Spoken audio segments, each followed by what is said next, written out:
At 5:17 in the morning, the operations center aboard the USS Mason fell into a tense silence. Not because the sea was quiet, but because the radar had just picked up 5 surface contacts moving in from the north at speed.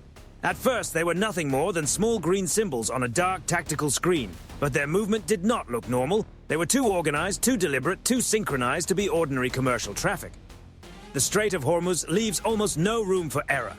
Tankers follow narrow lanes, patrol boats shift in the distance, merchant ships keep steady headings under the pale morning sky. But these 5 contacts were different. They were turning together. Inside the operations center, a surface warfare coordinator leaned closer to the display. 5 contacts bearing 034, range 18 nautical miles, speed increasing. Seconds later, the bridge received the update. Outside, the water looked calm. Low swells rolled against the hull.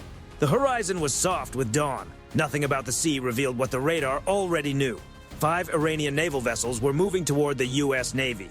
The USS Mason, an Arleigh Burke-class destroyer, continued through international waters. Her SPB-1D radar swept constantly across the air and sea, building the picture faster than any human eye ever could.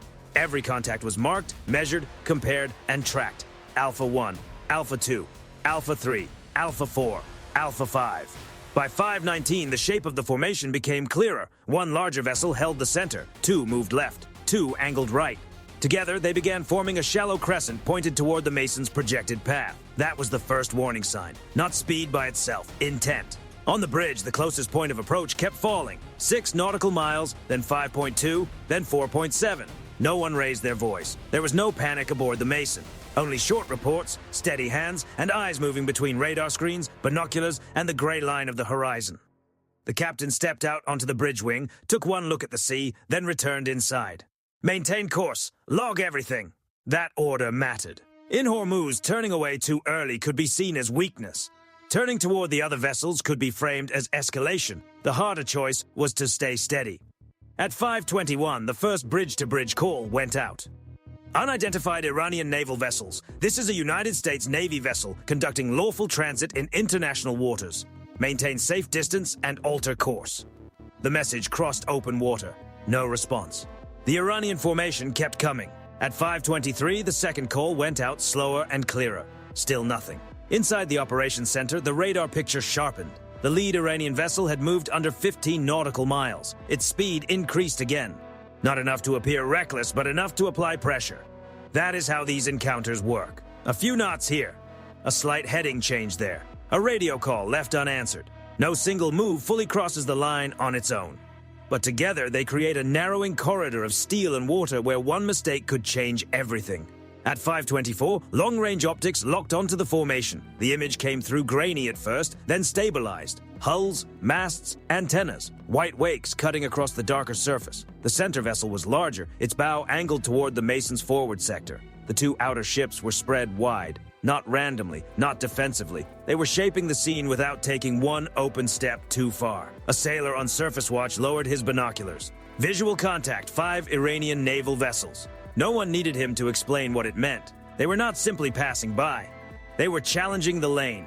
At 5:26, the Mason's electronic warfare suite began recording signals from the approaching group. Every radar sweep, every frequency, every pulse. The SLQ-32 system listened quietly, building a technical profile of the Iranian vessels. Then one of them changed behavior. A sharper radar sweep crossed the Mason. It was not a precision tracking lock, not yet. But it was stronger than routine surface search. Inside the operations center, the electronic warfare officer called it out immediately.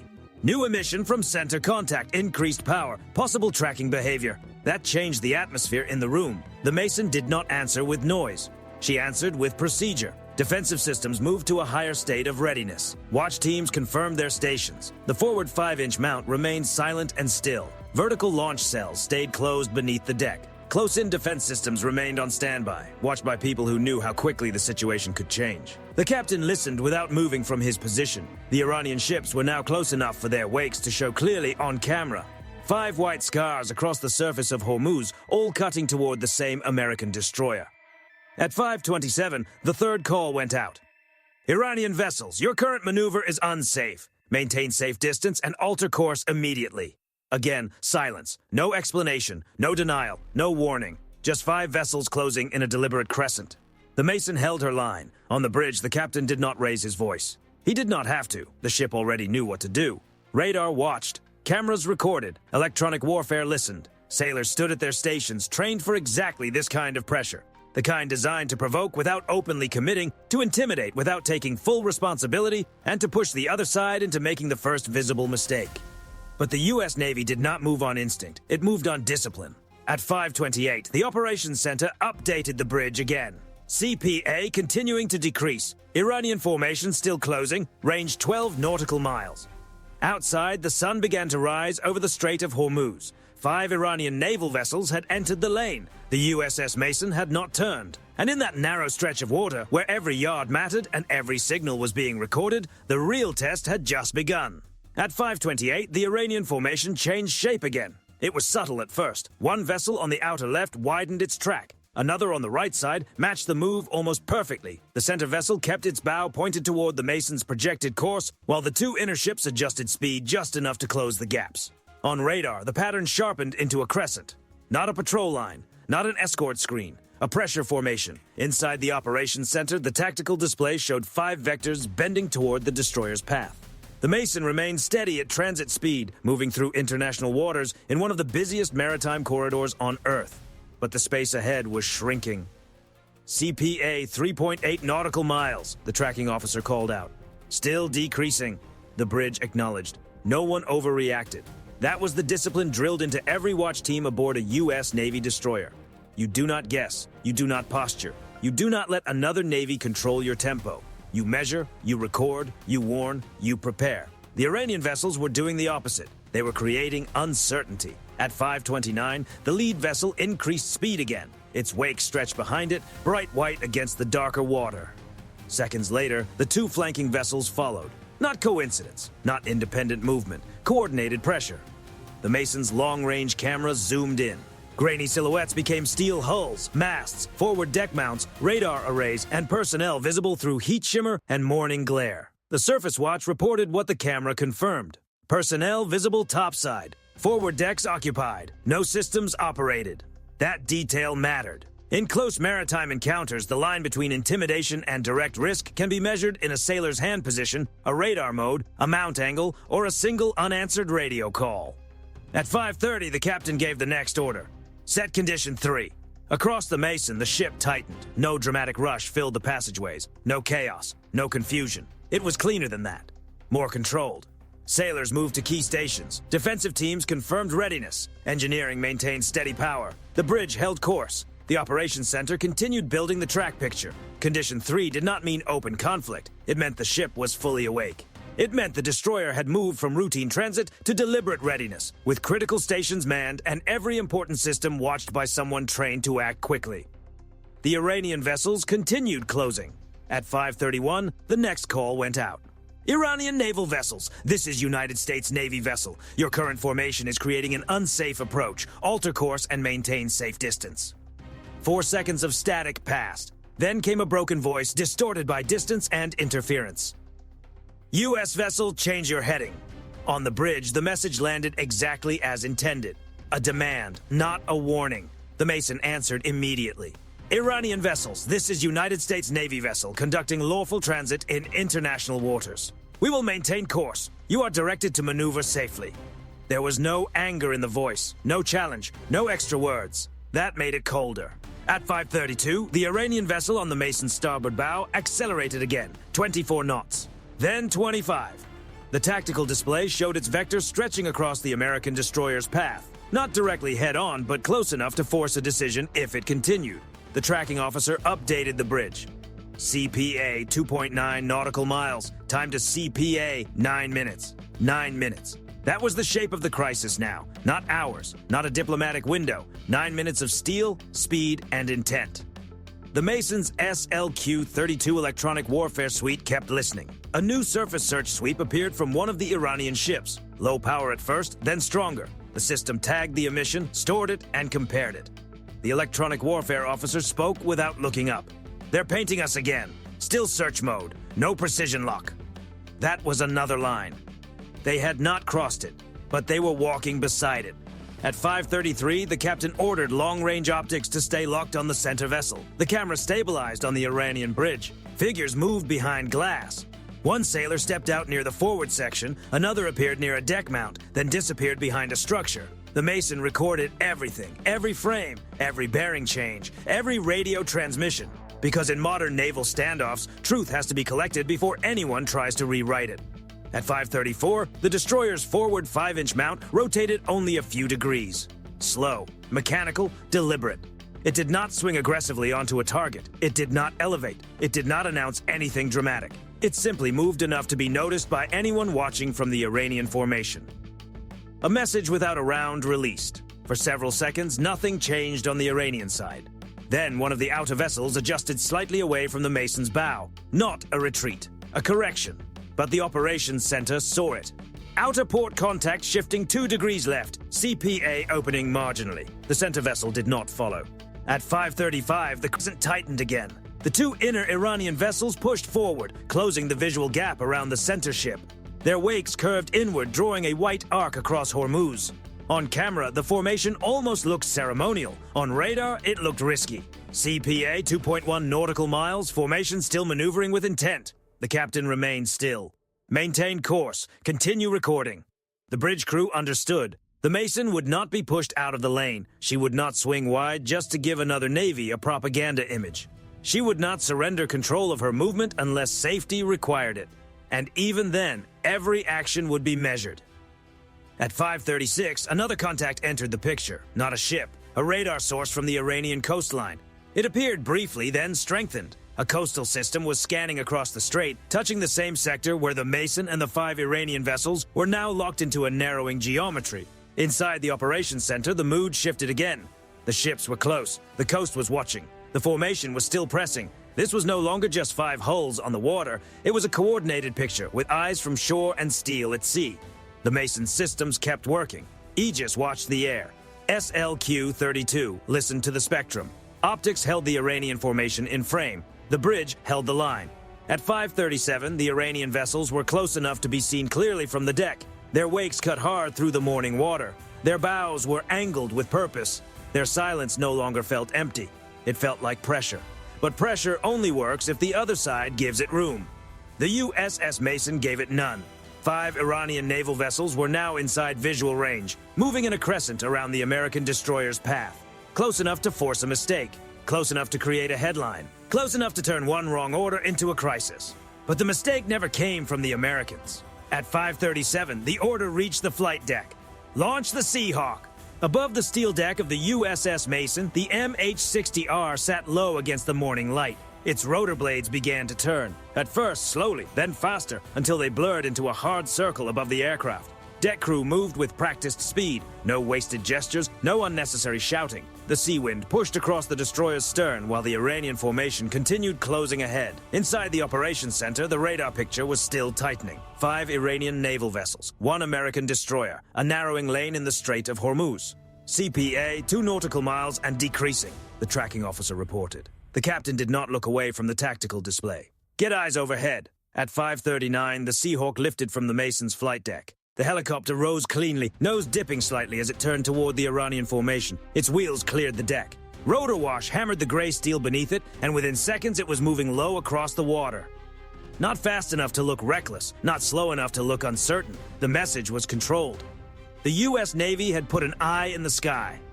The Seahawk dropped to 200 feet above the surface, holding a wide angle off the Mason's forward starboard side. Its sensor operator brought the MX-20 camera online. The feed appeared instantly inside the operations center. Thermal signatures, hull outlines, wake patterns, deck movement, bridge windows. Everything became clearer from above. The Iranian crescent was not accidental. The center vessel held the strongest line toward the Mason's projected path. 2 ships angled inward from port. 2 more pressed from starboard. Together, they were trying to compress the American destroyer's options without giving it one clean action to answer. That was the game. Pressure without admitting pressure. Risk without accepting responsibility. At 5:40, the Seahawk made its first wide pass. It did not fly directly over the Iranian vessels. That would have been too aggressive, too easy to frame as provocation. Instead, it held a safe lateral distance. Camera locked. Altitude steady. Call sign calm. The sensor operator zoomed in on the lead Iranian vessel. Figures appeared on deck. One near the forward section, two more near the bridge wing, another standing beside what looked like a covered deck station. No system was fully operated, but the posture looked wrong. The video feed was automatically time-stamped. Position data was burned into the file. Bearing, range, altitude, speed, all preserved. In a close encounter at sea, that matters. Whoever controls the record controls what comes after. At 5:41, the Seahawk transmitted on an open frequency. Iranian naval vessels. This is United States Navy helicopter operating from a United States Navy vessel. Your maneuver is unsafe. Alter course immediately and maintain safe distance. The message went out once in English, then again slowly, then again in Persian. For 3 seconds, there was only rotor noise and radio static. Then a broken reply came back. U.S. aircraft, leave this area. The Seahawk did not change course. The Mason did not change course. At 5:42, the Iranian ship on the outer right moved wider, as if trying to stretch the crescent around the American destroyer's path. The outer left vessel answered with a smaller course change of its own. The operations center updated the track immediately. Formation expanding, intent appears to be lateral containment. The phrase was clinical, the meaning was not. They were trying to box the Mason in. The captain received the report and gave a short order. Continue flight profile, no overflight, keep recording. The Seahawk banked left and dropped slightly, holding just above 200 feet. From the Iranian decks, its markings would have been impossible to miss. U.S. Navy gray fuselage. Sensors under the nose. Side door visible. Crew inside watching everything. It did not need to do more. It needed to be seen. At 5:43, the helicopter prepared a non-kinetic visual signal. Not an attack, not a strike. A warning designed to be understood instantly by the bridge crew of the vessel receiving it. The Seahawk lined up off the center Iranian vessel's forward quarter. The camera locked. A green warning light pulsed near the bridge windows. Inside the operations center, no one spoke for a moment. The image held steady on the Iranian bridge. A figure moved quickly behind the glass. Another stepped out, raised binoculars, then lowered them. A third appeared to gesture toward the bow. They had seen it. The Seahawk transmitted again. Iranian vessels, unsafe maneuvering is being recorded. Alter course now. At 5:44, the center Iranian vessel maintained heading, but its wake shortened slightly. A small reduction in speed, easy to miss from the deck, impossible to miss on radar. Center contact dropping speed, the operations center reported. 26 knots to 24. The captain's eyes remained on the display. Hold course. Then came the next signal. The Mason's SLQ-32 picked up a stronger sweep from the center ship. More focused than before. Still not a precision lock, but no longer casual. The electronic warfare officer marked it immediately. New radar behavior from Alpha 1. Increased dwell time. Possible tracking. That was the thin line again. The kind that does not look dramatic to anyone outside the ship. No smoke, no visible action, just a waveform crossing open water and asking a dangerous question. How far could Iran push before the U.S. Navy answered? At 5:45, the Mason answered without using force. Defensive readiness increased. Close-in teams confirmed standby status. Electronic warfare continued recording. The Seahawk widened its orbit, capturing all 5 ships in a single sweeping arc. The forward 5-inch mount remained visible, silent, ready. The Iranian formation began to lose symmetry. The outer left ship fell back half a length. The outer right ship held speed but drifted outward. The 2 inner vessels no longer matched the center ship perfectly. Pressure was still there. Control was not. At 5:46, the Seahawk's infrared camera picked up movement on the forward deck of the center Iranian vessel. Personnel were pulling back from the area near the forward mount. Not running, not surrendering. Just stepping away from the one place that could turn a confrontation into something irreversible. The operations center saw it. The bridge saw it. The captain let the silence sit. At 5:47, the Iranian vessel on the far left reduced speed again. 23 knots, then 22. Its wake flattened, no longer cutting hard across the surface. The crescent opened by a few degrees. Small change, big meaning. The Mason kept moving. At 5:48, the Seahawk completed another orbit. Rotors beating over Hormuz, camera still locked on the Iranian vessels below. It had not crossed overhead. It had not escalated beyond presence, warning, and proof. But the effect was visible. The Iranian formation was no longer clean. The pressure line had bent. From the bridge of the USS Mason, the 5 vessels were still there. Still close. Still risky.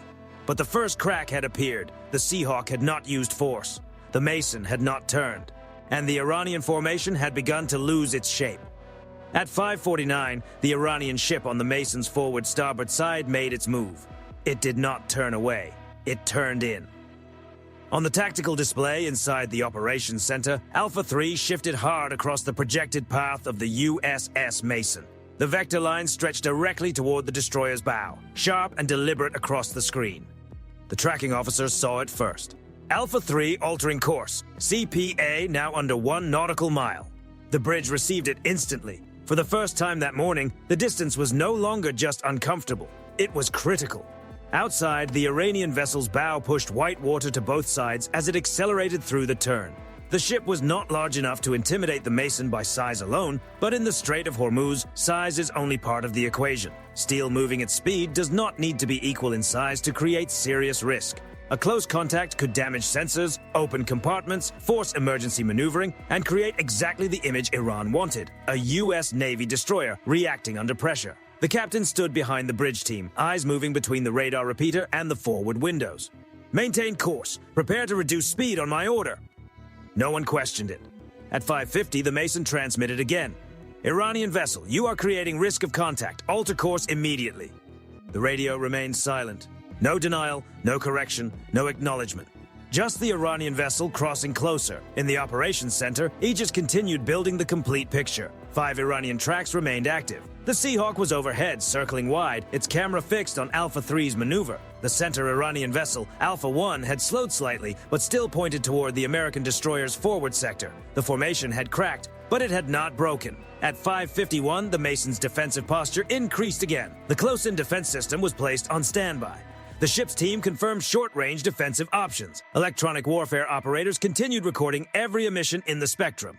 The forward 5-inch mount remained quiet, visible, and restrained. This was the red line. Not because the Mason wanted escalation, but because the Iranian vessels were creating the conditions for it. The Seahawk called in from above. Alpha 3 continuing crossing maneuver. Wake indicates sustained speed. Range closing. On the bridge, a junior officer watched the Iranian vessel through binoculars. Its hull was now clearly visible through the morning glare. Men could be seen on deck. One appeared to be filming. Another stood near the bridge wing. The forward mount remained unmanned, but its presence was impossible to ignore. At 5:52, Alpha 1 emitted another radar sweep. Longer dwell time, more focused. The electronic warfare officer marked it immediately. Alpha 1 radar behavior increasing. Still no precision lock.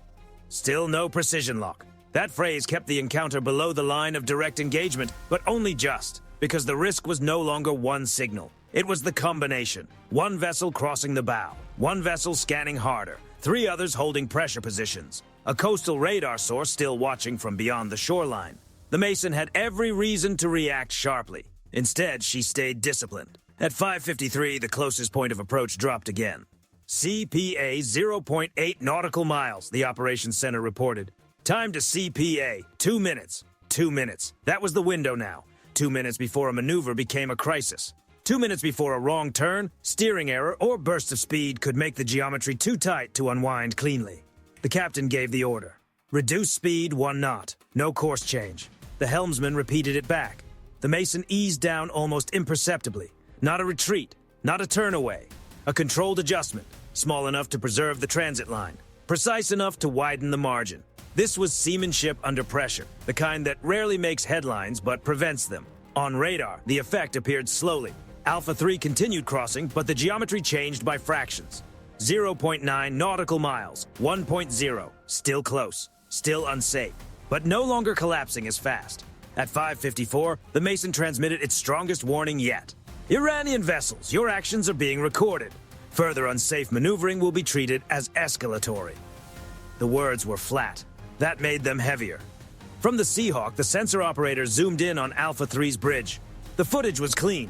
Course angle, wake line, range, timestamp, everything captured. If anyone later claimed the American destroyer created the danger, the video would tell a different story. That was why the helicopter mattered. It was not just an aircraft, it was a witness. At 5:55, the Iranian vessel finally began to ease its bow away. Not much, only a few degrees, but at that distance, a few degrees mattered. The operations center saw the vector shift before the naked eye could. Alpha 3 opening, CPA increasing. The bridge stayed quiet. No one celebrated. No one relaxed.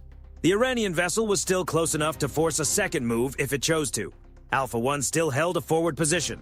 The 2 outer vessels still sat on either side of the Mason's path like loose jaws not fully opened. At 5:56, the Seahawk widened its orbit and captured all 5 ships in one pass. The crescent was no longer clean. Alpha 3 had drifted out of the intercept line. Alpha 5 had fallen slightly behind. Alpha 2 was holding speed, but no longer closing. The center vessel remained the problem. Then Alpha 1 slowed again. 24 knots. 22. Its wake shortened, flattened, and lost its aggressive white edge. The operations center called it out. Center contact reducing speed, formation integrity degrading. At 5:57, the Iranian vessel that had crossed the Mason's bow moved clear of the projected track. The distance opened to 1.4 nautical miles. Then 1.7. Still close, but the immediate contact risk was passing. The captain did not lower the posture. Maintain readiness. Continue recording. At 5:58, the radio crackled. This time, the voice came from the Iranian center vessel. U.S. vessel, remain clear of Iranian security zone. The Mason answered without delay. Iranian vessel, this is United States Navy vessel conducting lawful transit in international waters. We will continue our course. Your unsafe maneuvers have been recorded. No extra words, no argument, no emotion. At 600, Alpha 1 began a shallow turn away from the Mason's bow. The 2 inner vessels followed late, as if waiting for permission. The outer vessels widened further. The crescent opened inside the operations center. The tactical display finally started to breathe. CPA 2.3 nautical miles, then 2.8, then 3. The red line had held. At 6:02, the Seahawk remained overhead, silent and steady. The Mason continued forward, defensive systems ready but unused, course intact, crew locked in. The Iranian vessels had pushed to the edge. They had tested radar, distance, radio discipline, and nerve. The U.S. Navy answered with restraint sharpened into control. No cell opened, no round was released, no force was used. But the message crossed the water clearly. The line had been drawn without force, and the Iranians had seen exactly what waited on the other side. At 6:03, the Iranian formation was no longer truly a formation. It was 5 separate ships trying to look coordinated after the moment had already passed. From the Seahawk's camera feed, the change was unmistakable. The clean crescent that had pressed toward the USS Mason was now stretched and uneven. Alpha 3, the vessel that had crossed dangerously near the destroyer's bow, had drifted outside the intercept line. Alpha 5 was falling behind. Alpha 2 still held speed, but it was no longer closing. The center vessel remained in view, but its wake had flattened. It was no longer pressing forward. It was measuring the distance it had failed to control. Inside the operations center, every screen still mattered. No one assumed the encounter was over just because the geometry had improved. The Iranian ships could surge again. A radar could change mode. A nervous crewman could make a bad decision near a deck mount. In the Strait of Hormuz, calm is never trusted until distance makes it real. CPA opening, the tracking officer reported. 3.4 nautical miles and increasing. The bridge acknowledged. The captain remained where he was. Maintain course, maintain readiness. The USS Mason did exactly that. She did not accelerate away. She did not swing wide. She did not turn toward the Iranian vessels in a show of force. She simply continued the same lawful transit she had been conducting before 5 Iranian naval vessels tried to turn the lane into a test of nerve. At 6:05, the Mason returned to steady transit speed. The adjustment was minor, controlled, and deliberate. Her bow cut through the morning water, leaving a clean wake behind her. Around her, merchant traffic continued moving through the strait, slower now, cautious, watching from a distance without wanting to become part of the story. The Seahawk remained overhead, its orbit widened. It was no longer pressing the Iranian formation, but it was still close enough to record every change. The sensor operator captured the full scene. 5 Iranian vessels spread across the water, the American destroyer holding course, the distance opening yard by yard. Timestamp, bearing, range, position, everything saved. At 6:07, the SLQ-32 electronic warfare suite detected a drop in Iranian radar activity. The sharper sweeps from Alpha 1 faded back into ordinary surface search. No precision lock had appeared, no launch covers had opened, no deck system had moved in a way that required an immediate answer. That mattered because the Mason had been ready to defend herself. But readiness is not the same as escalation. That was the difference Iran had tested and failed to break. At 6:09, the Seahawk made its final pass. The helicopter banked wide over the gray-blue water, rotors cutting through the humid air above Hormuz. Below, the Iranian vessels continued spreading out. One turned slightly north, another slowed until its wake nearly disappeared. The center vessel held for a moment longer, as if unwilling to be the first to fully disengage. Then it turned. Not sharply, not dramatically, just enough. Inside the operations center, the track line shifted away from the Mason's projected path. Alpha 1 opening, formation no longer closing. There was no cheer, no applause, no sudden release of pressure across the ship. The crew simply moved into the next procedure. Confirm track separation, archive electronic emissions, secure video files, log all radio calls, preserve the timeline. Because the encounter did not truly end when the Iranian vessels backed off. It ended when the record was complete. At 6:12, the Seahawk returned to the Mason's flight deck. The helicopter settled onto the steel with a firm, controlled touch. Deck crew moved in immediately, securing the aircraft as rotor wash rolled across the stern and scattered sea spray into the morning air. The side door closed, the rotor slowed, the ship kept moving. Inside, the data package was already being processed. Radar tracks from SPY-1D, emissions captured by SLQ-32, infrared footage from the Seahawk, bridge audio, radio transcripts, visual logs from deck watch. Every piece told the same story.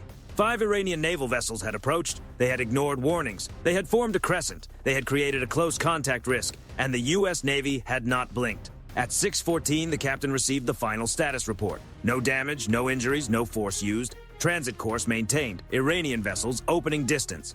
The report was short, but its meaning was much larger than the words. In a place where one wrong move could create global headlines, the Mason held the line without giving Iran the escalation it seemed to be searching for. That was not luck. That was training. At 6:16, the 5 Iranian ships remained on radar behind the Mason, but their behavior had changed completely. They were no longer shaping the water ahead of the destroyer. They were trailing, watching, and slowly fading into the tactical background. One by one, their vectors peeled away. The crescent was gone. At 6:18, the Mason's posture began to step down, but only slightly. Key stations stayed manned. The region still demanded respect. The coast was still close. Iranian radar sources still existed beyond the horizon. Hormuz was still Hormuz, narrow, crowded, unforgiving, watched by everyone. But the immediate challenge had failed. The American destroyer had entered the pressure zone and left it on the same course. That was the part that mattered. Iran had tried to win with proximity, silence, speed, formation, and the possibility of a mistake. The Mason answered with something harder to break: discipline. At 6:20, the captain looked once more at the tactical display. The Iranian contacts were now behind the ship, spacing out across the water. Ahead, the transit lane remained open. The order was simple: continue mission. No speech followed, no dramatic announcement to the crew. The U.S. Navy does not need theater when procedure has already delivered the message. At 6:22, the USS Mason pushed forward through the Strait of Hormuz, her wake steady, her sensors alive, her defensive systems unused. 5 Iranian naval vessels had challenged her movement and tried to force a reaction. They got one, just not the one they wanted. No panic, no retreat, no reckless escalation. Only a destroyer holding course, while every system on board turned pressure into evidence and risk into control. That is how the encounter ended, not with smoke, not with chaos, not with a headline written by the side that came too close. It ended with distance opening across the water and the American ship still exactly where it had the right to be. So here is the question. If you were standing on the bridge of the USS Mason, watching 5 Iranian vessels close around your path in Hormuz, would you hold the line or turn away to avoid the risk? Write your answer in the comments. Because out there, in one of the narrowest and most closely watched waterways on Earth, restraint is not weakness. It is control. And control is exactly what the U.S. Navy brought to Hormuz that morning. 5 Iranian vessels challenged the U.S. Navy. They expected movement. What they got was discipline.